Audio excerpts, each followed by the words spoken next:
Hey everybody, welcome to Obscurities and Miniatures. You remember this guy? He might look familiar, sorta, kinda.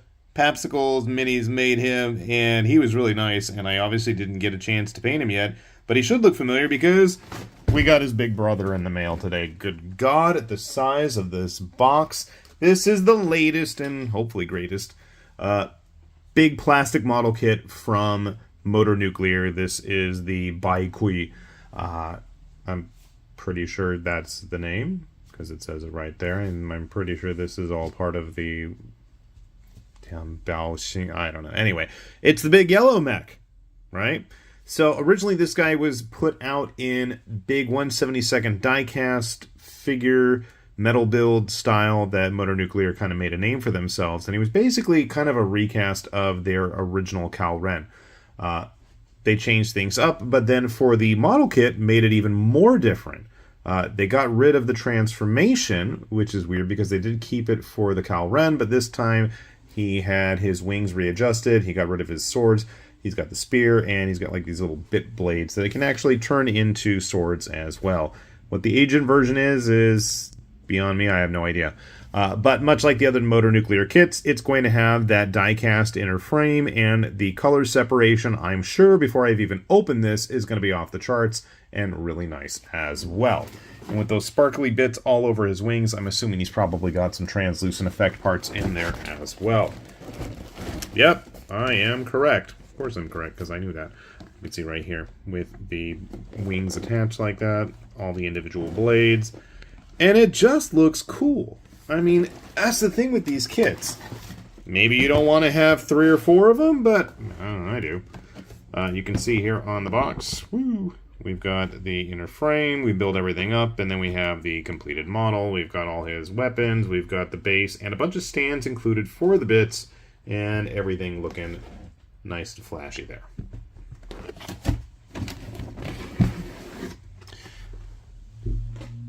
Crazy thing is, this is like the average master grade cost. I want to say I probably got it shipped to the US like about $60 maybe. Do some searching online because you don't want to get it ripped off. Maybe 65 with tax. I don't remember.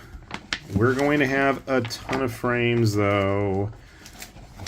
Actually, that doesn't look that bad, but I'm sure there's doubles of quite a few of these. You can see all the metal parts laid out there. There are a couple of pieces that don't get used here and there. That's like the only one I think that I can see an X on. Now, one of the things that I really like about their instructions, and you can see this right here, is every section is going to have it broken down by what frames you need, but also what colors to be looking for. That's really helpful. That's really helpful.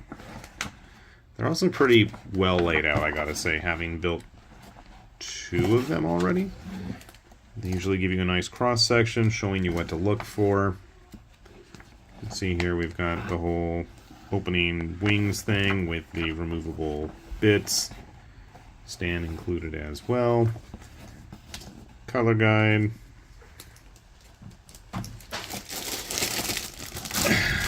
I gotta say, the heft to these is pretty impressive. You can see they got that nice color gradient going on there. Other side. Moving a model I don't want to break out of the way. I think these are for the bits to fly with.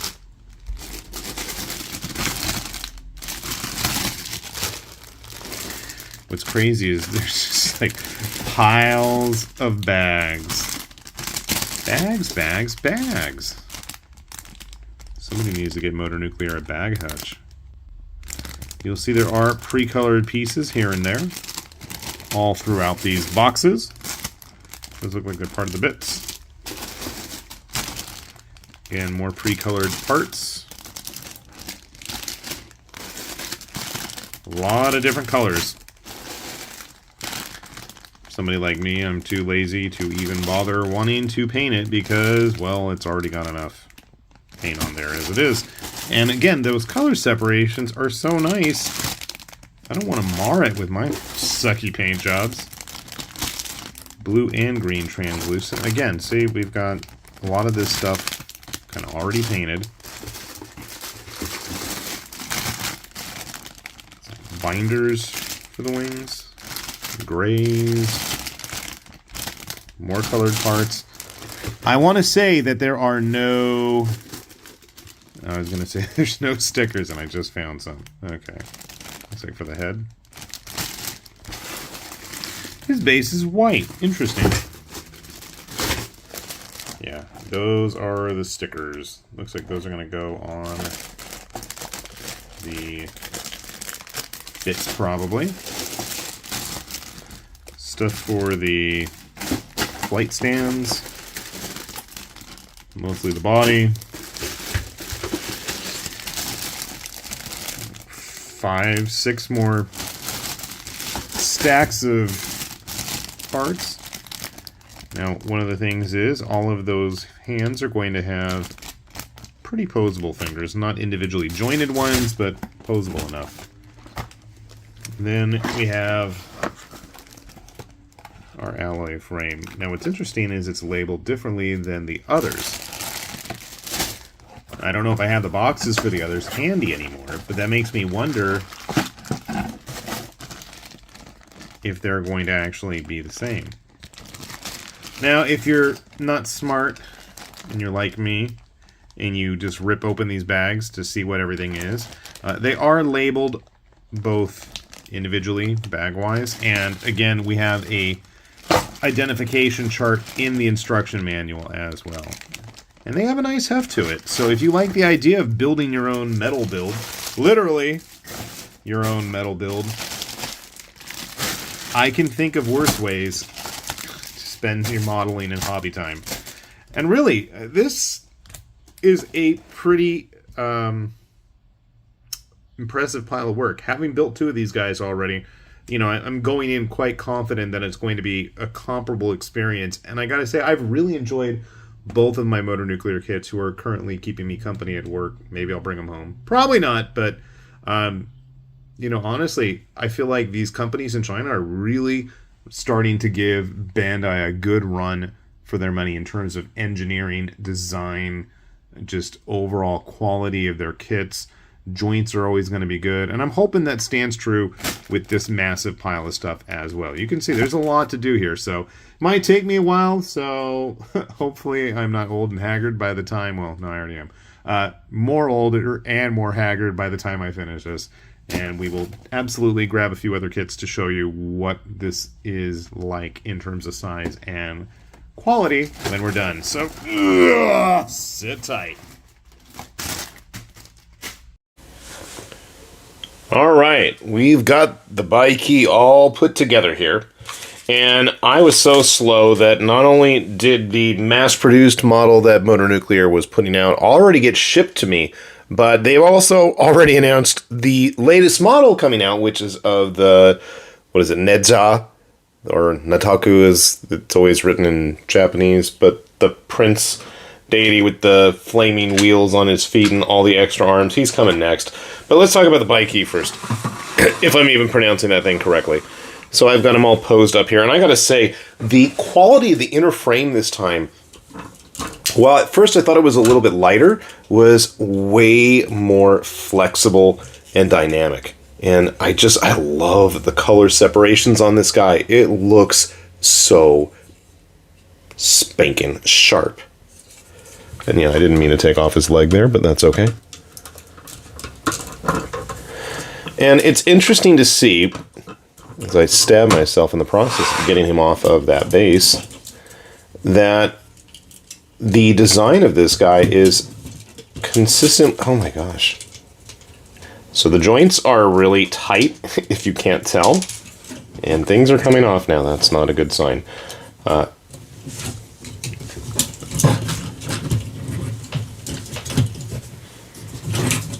I stand him? There we go. All right. We're in business, folks. That stand he has is quite helpful. Let me say that. I have no idea where this piece came from. We'll have to figure that out.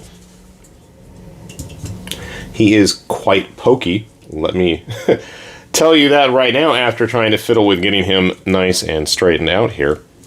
So what's interesting is this skirt armor he's got here on his hips are actually the same as the parts that he's got all throughout his wings, which are completely removable.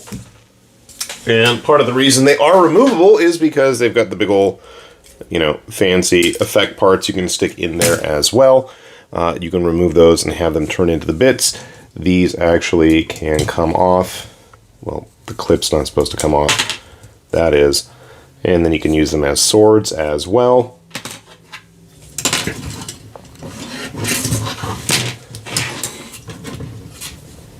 There are notches in the trident for him to hold it better, which obviously I was not using.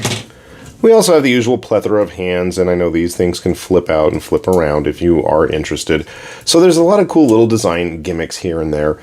You got the translucent parts. You know, like I was saying, the color separation on this guy is really great. Doesn't want to cooperate and stand up right now, which is just my luck.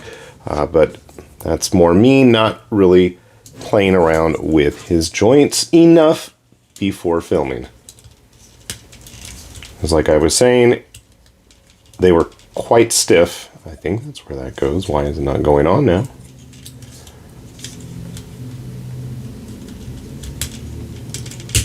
There we go. Okay. Like, why does it do this? Everything I've been trying to work on filming, and I've got a free moment here, so that's what I was trying to do, has been absolutely, utterly uncooperative in terms of trying to stay together. My goodness. So, let that be a lesson to you. Always really check the joints of your kits before you start goofing around with them. Despite all that, if you don't even want to put the wings on, they do have the option to have them removable. The whole backpack unit just slots right in, which is kind of cool and convenient because if you have any of the other motor nuclear figures that have been released so far, then he is actually able to swap all those out. I've got one right here, in fact, and put those onto another model. This is the Calren, I believe.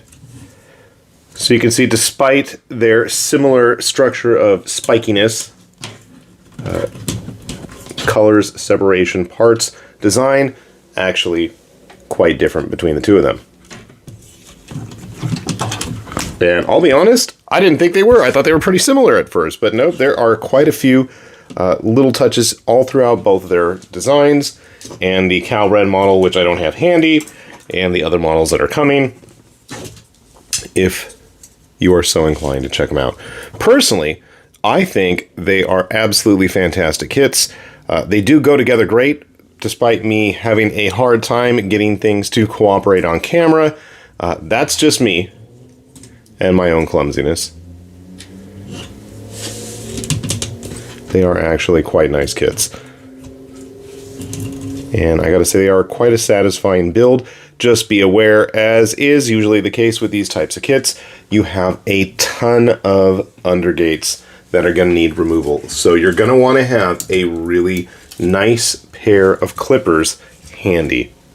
Because otherwise, things are not going to look smooth. And they got to be sitting smooth and flush with these to really get the right look.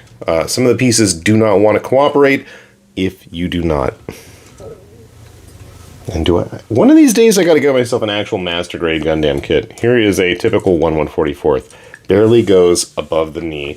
It's like at the inner thigh of these figures. So that should give you a good indication of what you're getting for your money, and considering these actually are about the cost of a master grade kit, that's not a bad deal. You do have the inner die-cast frame parts. You've got a really solid skeleton of a model in terms of flexibility and posability that everything builds on top of. As I said earlier, the color separation and the parts quality is really, really nice. I have not had any issues with those yet, knock on wood. Hopefully it stays that way. I'm like, I forgot how to put this together. Ah! That's right. They just slot in. Much like the wing thing. Stay on there. Oh my god. There we go. So yeah, fun stuff. I know watching me bumble my way through it is probably not the most exciting. What is going on? Oh my god. Everything I am working on today is just falling apart. Okay. I picked mine up through Shozy. I like using Shozy. I think they've been pretty reliable and reasonable when it comes to shipping costs and everything like that. If you haven't had a chance to check out their stuff, recommend it. Don't like I get any kind of special referral bonus or anything like that. I just feel like you get a good deal through them. Shipping's usually included. I have no idea what I'm doing with that or where my hand is going. So I'm going to stop talking. Take a look for these. Honestly, I think I paid about $60 US. Not a bad deal. The mass-produced kits that are coming out, in which I will hopefully get a much more timely video up on, is going to be probably about, I think I paid under 40 for it. So, I don't think it's as big as these, but we'll find out soon enough. So, if this video hasn't bored you enough and you're curious about these, we will have more on them in the near future, and hopefully, like I said, in a much more timely manner. So, with that said, this has been High Lord Tamberlane with Obscurities and Miniatures, saying thanks for watching, and we will see you back here soon. Bye-bye.